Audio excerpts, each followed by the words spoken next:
What is up, y'all? My name is Doe, and today I'm discussing 5 tips for new players that can be taken all the way from the beginning of the game to the end game, and can be applied to pretty much everything in the entirety of Dauntless. The first tip is about breaking parts, and this can be applied to the very first thing you ever fight in Dauntless, and that is Lesser Gnasher. But before I get too far ahead of myself, I want to say that parts are what every single behemoth has. Whether they have tails, whether they have head, horns, arms, legs, those can all be broken. Some can be severed, but the main thing here is about breaking them, or severing them, doesn't matter what you do, because doing that will get you parts. Parts are basically materials used to create every single weapon and piece of gear from its very base form. So when you first create a piece of gear, you're going to need some parts from the behemoth. So that's the very first step you're going to need in creating gear in the first place. So focusing parts is a pretty good idea. Now, when it comes to focusing parts, you'll know if a part isn't broken if it has yellow damage numbers popping up when you're hitting it, or if it doesn't have white lacerations.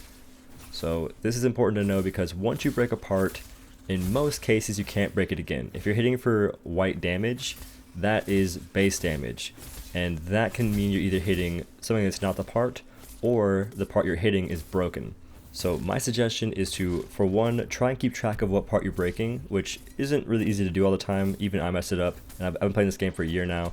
But the main thing here is if you're hitting for white damage, reposition yourself to hit for yellow damage. And now I'm going to show you guys why learning this isn't a waste of time, and it's actually really important, because this carries over throughout the entire game. Because in the late game, there's something that I like to call chain staggering. Because what happens is, you can pretty much chain stagger break parts, and that will leave a behemoth crippled for a while if you do it properly. And this can be done by getting a lot of parts weak, and then at a certain point you just break them all one after another, and that keeps the behemoth just chain staggered.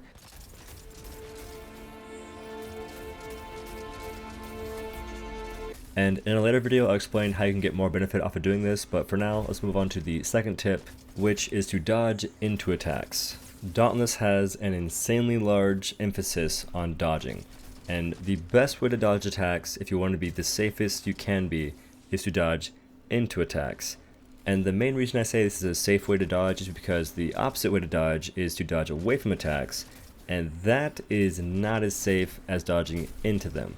It basically makes it so the active frame of the behemoth attacks are extended, which gives them a lot better chance to hit you, and timing it is really hard to make it so your iframe covers the entire attack. Whereas dodging into attacks is just much easier to time. I will say that towards the end game, if you want, you can practice dodging away from attacks. Just understand that it's kind of hard to do, and it takes practice. But it is beneficial because it puts you at the face of the behemoth in most cases. Like, say that some behemoths are doing a swipe attack at you, if you roll backwards, that keeps you at the face of the behemoth instead of rolling into the attack and putting you at the side of the behemoth or at the tail of the behemoth.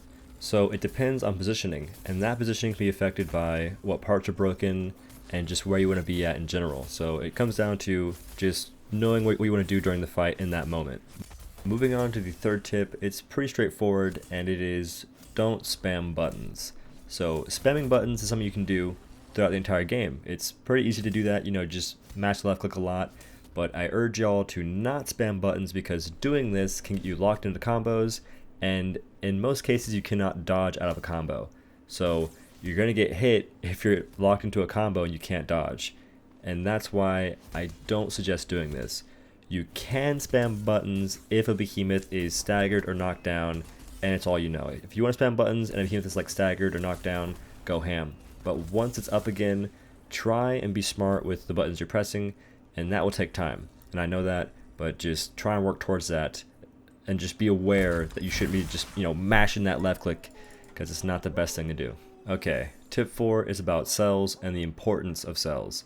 And explaining this is kind of rough for me, but if you guys want to, you can ask me questions about this in the comments or my stream. Pick your poison. But anyway, cells are basically a way to augment your gear, and they give you bonuses which are capped out at +6.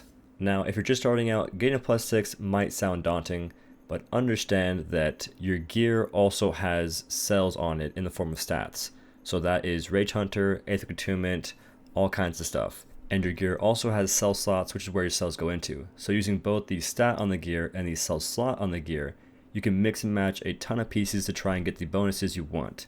And then when you're first starting out, you won't have a lot of +6s. That's not the point. The point is to just have the bonuses you can get and to have the ones that you think are beneficial to yourself. But towards the late game, the focus is to have a couple +6 perks. Mostly you want to have 4 to 6 +6 perks at a time, because that means you're using a pretty good perk economy and you're not wasting cells and just having, half bonuses such as +3, and you're just getting as much value as you can out of using your cells. Alright, it's time for the 5th and final tip, and that is to play every weapon, or to at least try it out in the very beginning. And it's easy to do this because when you first start the game, you do get recruit weapons for the hammer, axe, sword, chain blades, and warpike. The repeaters, on the other hand, are unlocked a little bit after you first start the game, so they're going to take a little bit of playtime to unlock. And if you do want my suggestion on weapons to play when you first start, aside from just playing them all, I would suggest the sword. That is the jack of all trades, but master of none. It's a good weapon all around, but it's not the best at anything in specific except for maybe breaking parts. But anyway, trying every weapon is my suggestion because it can lead to the overall enjoyment, or a better enjoyment, of Dauntless in general. Because towards the late game, when you get to the end of the game, playing or trying all the weapons can make you more inclined to play more weapons in Dauntless. And I do this all the time. I play every single weapon in Dauntless. I enjoy every single weapon, but I don't enjoy every single weapon on every single boss. That's the thing. I have bosses that I like a lot with certain weapons, and bosses that I hate with others. But it's about finding out what you enjoy. And that's why I suggest trying all the weapons in the beginning, because towards the late game you can say, okay, I played a lot of sword, but now I want to make a hammer, or now I want to make repeaters. And also keep in mind that as you're playing through Dauntless, you will unlock more specials and mods.